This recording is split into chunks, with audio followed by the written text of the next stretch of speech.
Good morning, everyone. My name is Reverend Judy Pando. Reverend Bonnie is off on vacation this week, so I'm filling in. Dr. Michael is here to talk with us today, and we've got... Now let's give a very warm welcome to Dr. Michael Lennox. Thank you, Todd. Oh, wow. Thank you. Wow, what a beautiful... Thank you for that. That was lovely. So the title of my talk is Lightning Strikes Twice, which is now clearly about me coming back here to speak. A second time. No, actually, truly, it is an amazing honor. I love this community. And somehow there was this, chair waiting for me here when I sort of stumbled in a few months ago. And so it is my great, great delight to be back here and share with you today. And the title of the talk, Lightning Strikes Twice, I kind of try to think about, well, what really does that mean? Mostly it means it's 3 words, it's catchy. You're going to go, oh, that sounds cool. I think I'll go and hear that. It's more marketing than substance, truly. And I'm not kidding. But where it actually started, it did have an incipience in something that's actually legitimately what I am here to talk about, or at least how I want to enter what I want to talk about today. So there's definitely 2 things going on here today. One is the message I have that will be clear to all of us when we're done, including me. I kind of think I know what I want to leave you with in a piece of inspiration and maybe motivation to go do things, maybe not differently, but more committedly when you leave. But there's always an entrance. There has to be an entrance into a moment where I'm going to, share something. And part of what I do in the world here, is that certainly this community knows that I'm, devoted to dreams as a way of expanding consciousness, So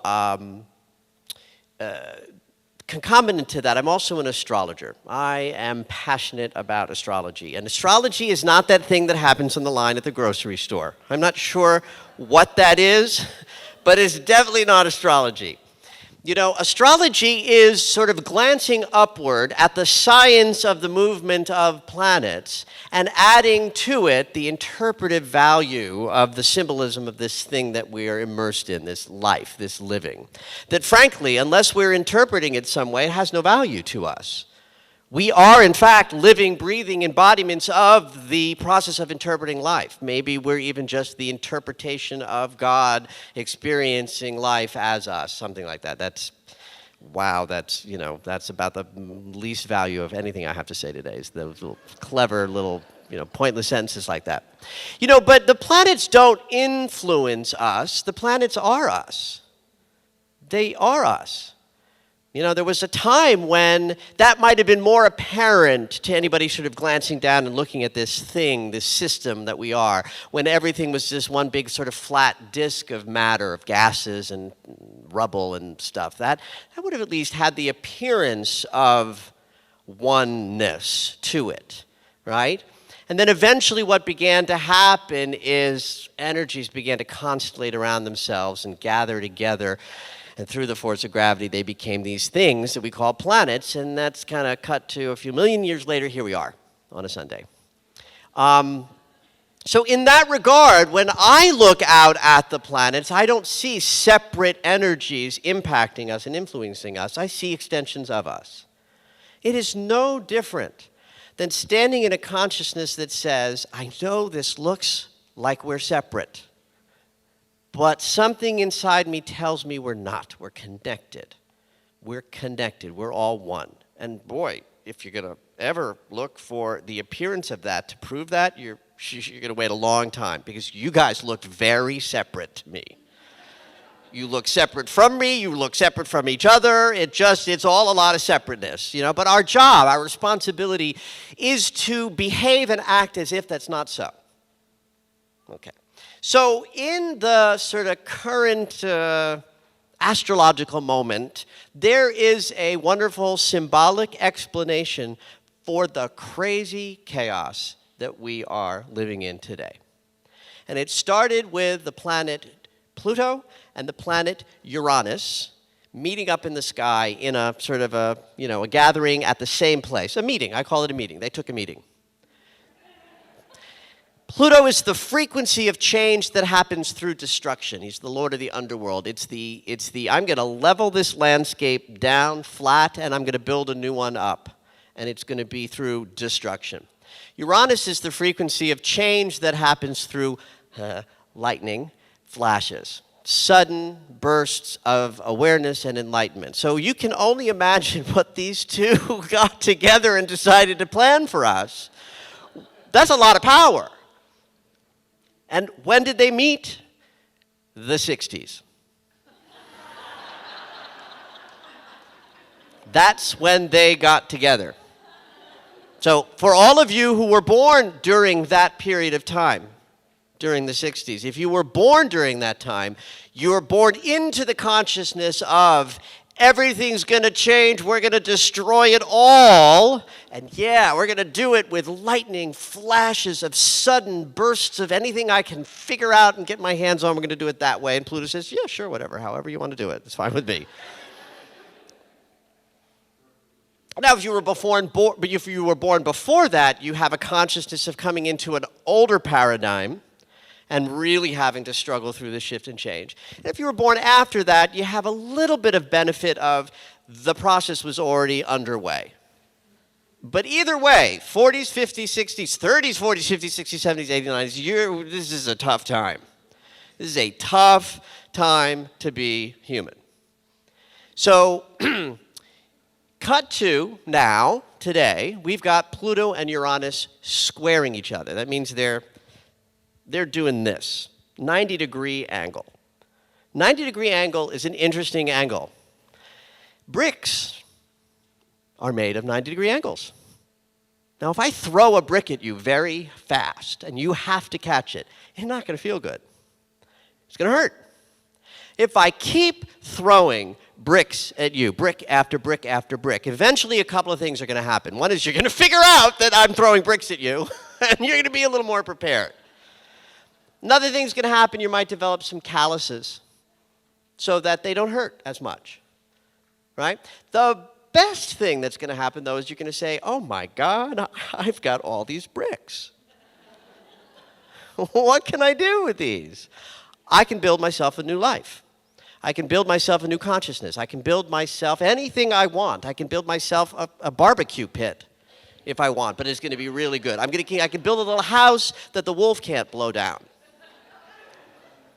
Bricks, good thing. Not so fun to catch a bunch, make a life. So back to this idea of a square, this square brick-shaped thing that's experiencing, that we're experiencing there out in the world. Think about the moon cycles. Farmers for thousands and thousands and thousands of years have been planting seeds at the new moon. The new moon is when the sun and the moon gather together at the same, it's a meeting. It's a meeting, just like Pluto and Uranus did in the 60s. The sun and the moon meet. Technically, what's happening is all the gravity is being pulled down towards the Earth because the gravitational pull of these two luminaries is coming from the same place.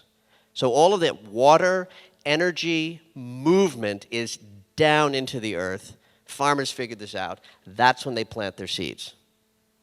When the two luminaries are opposing the Earth and the water is being pulled outward into the crop, that's when we harvest.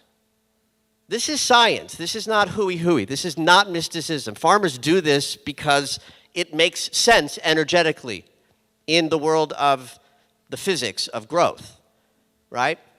So in that lunar cycle, you think of the meeting when the sun and the moon are together. That's the seed planting moment, just like Pluto and Uranus did in the 60s. Seeds of change were planted in the form of the civil rights movement, the women's movement, the gay liberation movement, the anti-war movement. All of those movements were like, wait a minute, I want this life to be different. I want this life to be grounded and based in consciousness, and I'm seeing things differently.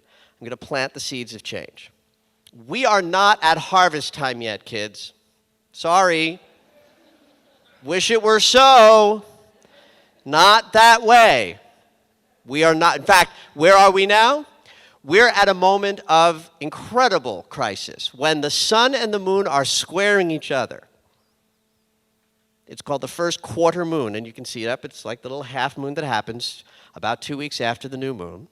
It's a crisis moment, and it's literal. That means that if there's going to be a crisis in the ground for that seed to actually take root, it's going to occur in the first quarter moon. So we have to get past the crisis in order for a harvest to eventually come. And you can't run out to the field and dig up your seed to see if it's in crisis. You can't do it. Well, you can. But it's not advisable because that's a crisis in and of itself. To dig it up, that would be destructive. There's a trusting that has to go on. There's a grace that has to go on in order to get through that crisis. We are in the crisis moment right now that got planted in the 60s. So this becomes the most important moment in your lifetime. Because for whatever reason, this is the now of your consciousness. This is the now. You made an agreement. Whatever your belief system is, whether it's, it's a random one time around the sun and that's it, or you have some other, hooey kind of perspective of, I came in this time to be of service to humanity. And don't take my flippant tone for disbelief. I just happen to, it's funnier if I say it that way. There's a responsibility in this time to be good stewards and shepherds of the seeds that have been planted. And the mechanism of that has something to do with grace and ease around the